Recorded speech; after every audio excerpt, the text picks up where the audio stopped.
படிக்கிறேன். நான் 492 எடுத்திருக்கேன். School first mark. எனக்கு ரொம்ப சந்தோஷமாக இருக்குது.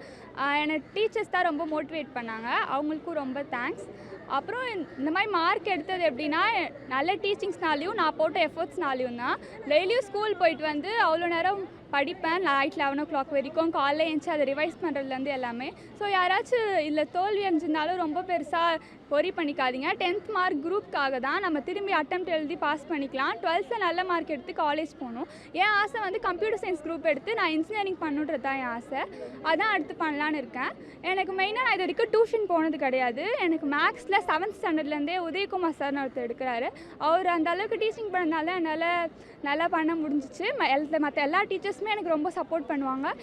இன்க்ளூடிங் ஹெச்எம் கூட நிறைய மீட்டிங்ஸில் நிறைய சப்போர்ட் பண்ணி மோட்டிவேட் பண்ணி பேசுவாங்க. அவங்களாம் இல்லைன்னா இந்த மார்க் பாசிபிள் இல்லை. வீட்டில் பெரிய பேக்ரவுண்ட்லாம் கிடையாது. அப்பா எலக்ட்ரிஷியன், அம்மா ஹோம் மேக்கர்.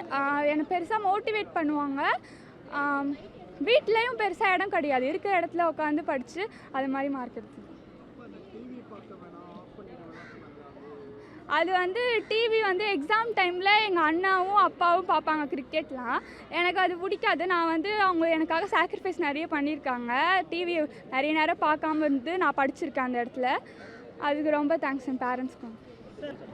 வீட்டில் வந்து டிவியே நாங்கள் போடுறதில்ல.